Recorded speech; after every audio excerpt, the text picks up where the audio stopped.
Hi, Lynn Leone here, candidate for District 15 in South Texas for Congress.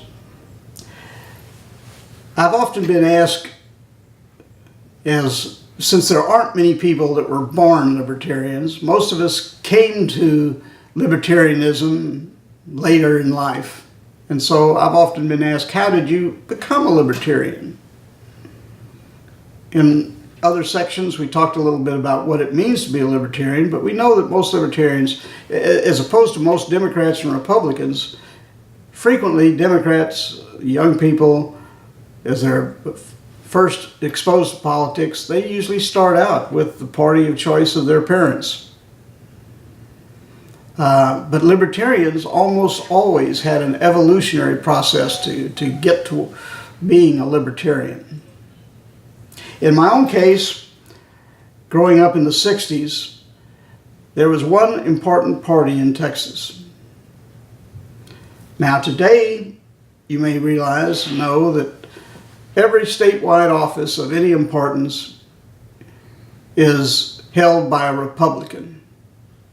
The Republican Party dominates and controls everything in Texas.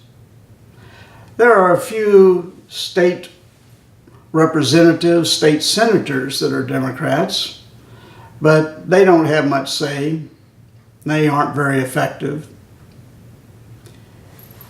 And there are certain areas of the state that historically have been strong Democratic areas. But by and large, the Republicans run the state. However, when I was my son's age, Texas was dominated by Democrats. The Republican Party was a minor offshoot, a minor bump in the road. They held no important offices. Votes were 10 to 15 times in favor of Democrats. But in the 60s, things changed, mostly because of my generation. We decided that we weren't happy with a lot of the Democratic corruption and politics as usual, and we wanted to explore something new, something different. We wanted to give new ideas a chance. And so the Republicans turned the state around 180 degrees politically to where today we are a predominantly Republican state. Why do I mention this? Well, first of all, I, like most people, was a staunch Democrat when I first started voting because my dad was a staunch Democrat, and he was a smart man. I admired and loved him. I respected him, and if he said it, I knew it was probably true. But then some things happened with the Democratic Party. They forgot their base. They forgot the people that made them a powerful party. For one thing, they became the tax and spend party. I remember Preston Smith running for governor. And this goes back to a time when, you know what the sales tax rate in Texas was when I was my son's age? It was 0. We didn't have a state sales tax. Today, most areas pay 8.25%.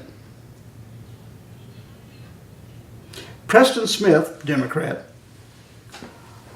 ran on a platform of having a state sales tax. He promised us that we'd have a great educational system, we'd have all the money in the world to do everything good we wanted to do, and it would only take 1, maybe 2 cents. Everybody can afford 1 or 2 cents, can't they? And so Preston Smith was elected, and the Democrats got their sales tax. And of course, as soon as we got a sales tax, once you get your foot in the door, there's never an end to more and more taxes.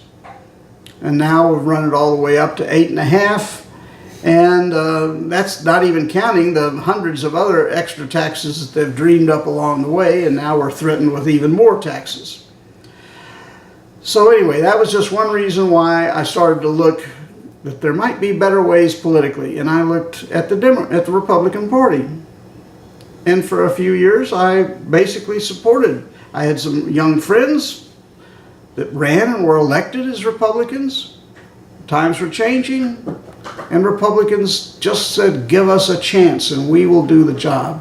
The only trouble is, once the Republicans got their foothold and power base, then they pretty much forget why they were given that responsibility and opportunity.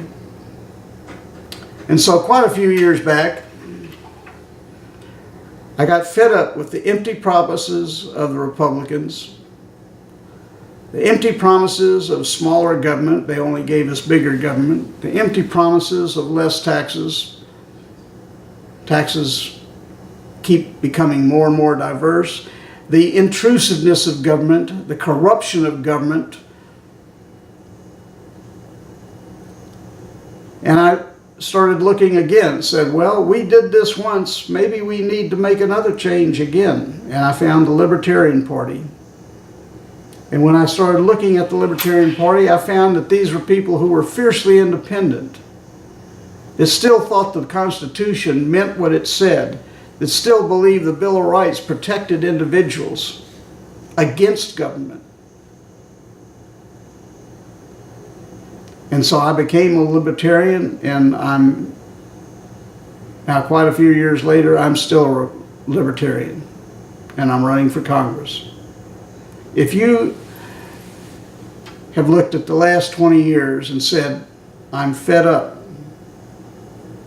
I don't like what has happened to this country, then it's time for a change. And remember, I've seen the change in my lifetime go 180 degrees, totally flip-flop from Democrat to Republican in this state. So when people say, well, Libertarians don't have a chance, that's exactly what they said in the 50s about Republicans. A vote for a Republican is a wasted vote. Well, they might have been right then. They're certainly right now. But a vote for a Libertarian candidate is a vote for change, for good government, for an end to corruption, to an end to the cronyism and political deals. It's time to consider the future and what the Libertarian Party can do for Texas. It's time for them to have their chance. Thank you. If you have any questions for Ross Lynn Leone, you can email him at rlynnleone@yahoo.com. For more information on the Libertarian Party, you can visit either the national or state party's websites at www.lp.org or www.lptexas.org.